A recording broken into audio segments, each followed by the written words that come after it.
now students we are discussing the male reproductive system and female reproductive system. After that we are discussing the methods of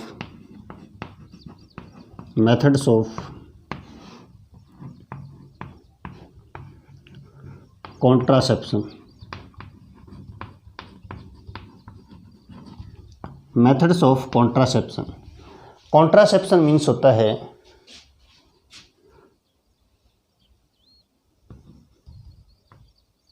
जो unwanted जो pregnancy है,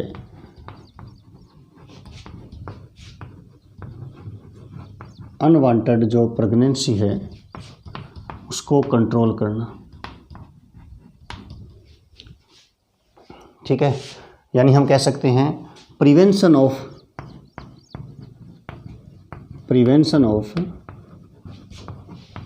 pregnancy is called contraception.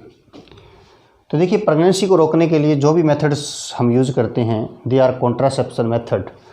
और contraception method के अंदर हम कह सकते हैं जो फर्स्ट मेथड होता है that is natural method. Natural method देखिए कौन सा होता है, तो नेचुरल मेथड के अंदर एक तो हम कह सकते हैं कि जो फीमेल्स के अंदर क्या होता है, एक साइक्लिक चेंज होता है जिसको हम बोलते हैं मेंस्ट्रुअल साइकिल।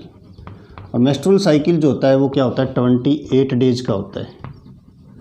तो मेंस्ट्रुअल साइकिल जो होता है 28 डेज के अंदर रिपीट होता है। तो मेंस्ट्रुअल साइकिल जब स्टार्ट होता है तो 14th डे क्या होता है ओवुलेशन। 14th डे क्या होगा ओवुलेशन।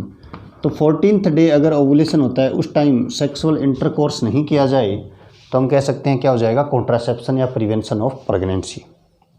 यानी फीमेल्स जो है उसके अंदर जो साइक्लिक चेंज होते हैं उसको हम बोलते हैं मेंस्ट्रुअल साइकिल। और मेंस्ट्रुअल साइकिल जो होता है उसका जो टाइम पीरियड है वो 28 डेज का है। और 14th डे क्या होगा ovulation.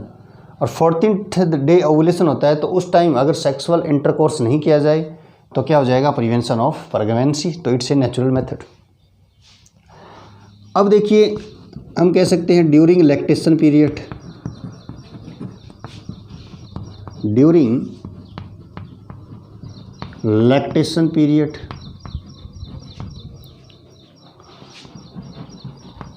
Absence of menstrual cycle. देखिए लैक्टेशन पीरियड क्या होता है, जब after birth of young born जो मदर होती है वो फीमेल जो होती है वो जो अपने यंग बॉर्न को जो मिल्क फीडिंग करवाती है तो उस टाइम मेंस्ट्रुअल साइकिल नहीं चलता 5-6 महीने तक।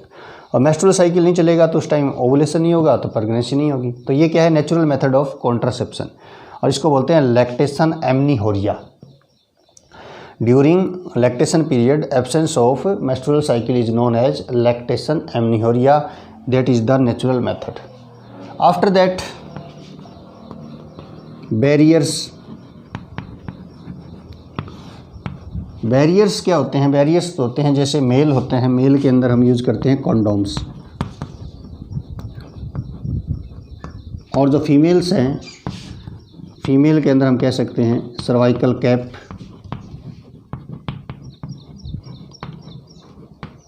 And diaphragm. तो इसमें देख सकते हो आप कि जो ये बैरियर्स होते हैं ये रबर और लेटेक्स के बने होते हैं। तो कॉन्डम्स के अंदर क्या होता है जो पेनिस होती है उसको कॉन्डम से कवर कर लेंगे, वैसे ही जो फीमेल जेनाइटल होते हैं उसको सर्वाइकल कैप और डायफ्राम से कवर कर लेते हैं। तो जब सेक्सुअल इंटरकोर्स होता है तो जो सीमन के अंदर जो स्पर्म्स होते हैं जो सीमेंस होता है वो फीमेल जेनाइटल ट्रैक में नहीं जा पाता, तो उसको हम क्या बोलते हैं बैरियर्स। फिजिकल बैरियर्स भी आप इसको बोल सकते हो। उसके बाद आता है आपका केमिकल मेथड्स। केमिकल मेथड्स में देखिए क्या होता है कि केमिकल मेथड्स के अंदर जो पिल्स होती हैं, पिल्स किसको बोलते हैं, पिल्स बोलते हैं गोली को, टैबलेट्स को। तो देखिए पिल्स होती है, पिल्स के अंदर क्या होती है टैबलेट्स होती हैं किसकी, एस्ट्रोजन की, और किसकी होती है प्रोजेस्टेरोन की। तो ये एस्ट्रोजन और जो प्रोजेस्टेरोन की जो टैबलेट्स होती हैं ये किसको स्टॉप करती है, इम्प्लांटेशन को। They make uterus unfit for implantation. यानी इसमें हम कह सकते हैं कि जो एस्ट्रोजन और प्रोजेस्टेरोन की कंसंट्रेशन बॉडी में ज़्यादा हो जाएगी तो एक तो ओवुलेशन नहीं होगा, और ओवुलेशन हो भी गया तो हम कह सकते हैं उनका क्या नहीं होगा, इम्प्लांटेशन नहीं होता। तो वो होती है पिल्स यानी कि केमिकल मेथड्स। उसके बाद आती है आपकी फोर्थ जो मेथड है, that is IUD। IUD means होता है इंट्रा यूटेराइन डिवाइसेस। देखिए इंट्रा यूटेराइन डिवाइस का मतलब होता है कि IUD होती है उसको कहाँ पे लगाएंगे हम, यूटीरस के अंदर लगाते हैं, तो इसको इसलिए बोलते हैं इंट्रा यूटेराइन डिवाइस, जिसका मोस्ट फेमस एग्जांपल है कॉपर टी। कॉपर टी में क्या होता है, देखिए कि ये कॉपर टी जब यूटीरस में लगा देते हैं तो ये कॉपर्स आयन जो है उसको रिलीज करती हैं, और जो ये कॉपर आयन्स जब रिलीज होंगे, इंक्रीज होंगे, तो क्या होगा, मोटिलिटी ऑफ स्पर्म, जो स्पर्म होता है उसकी जो मोटिलिटी होती है, उसकी जो स्पीड होती है वो क्या हो जाती है, कम हो जाती है, जिससे स्पर्म होते हैं वो आगे की तरफ मूवमेंट नहीं कर पाते। उसे हम कहते हैं कॉपर टी या इंट्रा यूटेराइन डिवाइसेस। तो देखिए अभी हमने 4 मेथड पढ़े हैं, methods of contraception. Contraception means होता है प्रिवेंशन ऑफ प्रेगनेंसी, और प्रिवेंशन ऑफ प्रेगनेंसी के अंदर हम कह सकते हैं एक तो होता है नेचुरल मेथड, मेंस्ट्रुअल साइकिल होता है साइक्लिक चेंज इन फीमेल, और ये 28 डेज का होता है। तो 14th डे क्या होता है, ओवुलेशन, उस टाइम सेक्सुअल इंटरकोर्स नहीं किया जाएगा तो कॉन्ट्रासेप्शन हो जाएगा नेचुरली। दूसरा होता है during lactation period, absence of maturation cycle. Lactation period यानी मिल्क फीडिंग जब फीमेल करवाती है यंग बॉर्न को, उस टाइम मेंस्ट्रुअल साइकिल नहीं चलता, इट मीन्स ओवुलेशन नहीं होगा, और ये हो गया प्रिवेंशन ऑफ प्रेगनेंसी। उसके बाद हम कह सकते हैं बैरियर्स। बैरियर्स के अंदर ये क्या होते हैं, रबर और लेटेक्स के बने होते हैं। मेल जो होता है वो कॉन्डम्स यूज़ करते हैं, फीमेल सर्वाइकल कैप और डायफ्राम यूज़ करती हैं। इससे क्या होता है कि जो सीमेंस होता है वो फीमेल जेनिटल ट्रैक्ट में नहीं जा पाता। उसके बाद आता है केमिकल मेथड। केमिकल मेथड्स में क्या होती हैं, पिल्स होती हैं। पिल्स किसकी होती हैं, एस्ट्रोजन और प्रोजेस्टेरोन की होती हैं, और इसका लेवल बढ़ने से क्या हो जाता है, इम्प्लांटेशन नहीं हो पाता। हम कह सकते हैं यूटिस जो होता है वो अनफिट हो जाता है फॉर इम्प्लांटेशन। उसके बाद होता है IUD, intra uterine device. Intra uterine device means ये यूटीएस के अंदर इसको इम्प्लांट करते हैं। एग्जाम्पल है इसका copper T.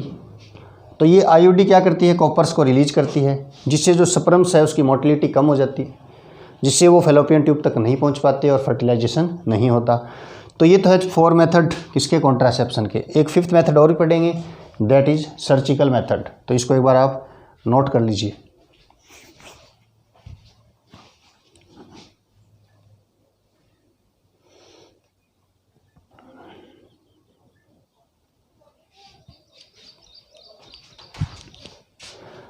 Now we are discuss the 5th method of contraception, that is surgical method. Surgical method is the permanent method of contraception. और surgical methods में क्या होता है, देखिए जैसे हमने अभी देखा कि जो मेल होते हैं उसमें 1 पेयर ऑफ टेस्टिस होती है, और टेस्टिस से क्या निकलती हैं, वासा डिफरेंस, जो कि किसमें, यूरेथ्रा के अंदर ओपन होती है, ऐसा हमने पढ़ा। तो देखिए वास डिफरेंस क्या होती है, वास डिफरेंस से है क्या होते हैं, स्पर्म्स जो होते हैं वो जो फीमेल, ये जो मेल जेनिटल ट्रैक है उसमें पहुंचते हैं। तो सर्जिकल मेथड में हम क्या करते हैं, इस वासा डिफरेंस को या तो कट कर देंगे या इसको बांध देते हैं, लाइगेट कर देते हैं। लाइगेट का मतलब बांधना, या इसको कट कर देंगे तो स्पर्म्स जो होते हैं वो नहीं आ पाएंगे। स्पर्म्स अगर नहीं आ पाएंगे ट्रैक के अंदर तो जो मेल है वो स्टीराइल हो जाएगा, इसको स्टीरिलाइजेशन भी बोलते हैं, जिससे क्या होगा, जो कॉन्ट्रासेप्शन है वो परमानेंटली हो जाता है। तो हम क्या क्या कह सकते हैं इसको, in male cut and ligate the vas deferens या vas deferens known as vasectomy. इसको हम क्या बोलते हैं, वैसेक्टोमी बोलते हैं। वैसेक्टोमी मीन्स हो गया कि मेल्स के अंदर हमने वैसा डिफरेंस को कट या लाइगेट कर देते हैं, तो इसको बोलते हैं वैसेक्टोमी, परमानेंट स्टीरिलाइजेशन इन मेल। अगर हम बात करें फीमेल्स की, तो फीमेल्स में देखिए जैसे ये ओवेरी है, और ये जो ओवेरी है इससे निकला फेलोपियन ट्यूब्स, और अगर फेलोपियन ट्यूब्स को कट या लाइगेट कर देते हैं तो उसको बोलेंगे हम ट्यूबेक्टोमी। तो हम कह सकते हैं in female cut and ligate the fallopian tube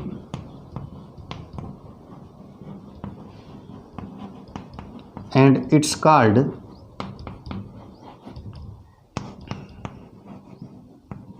tubectomy.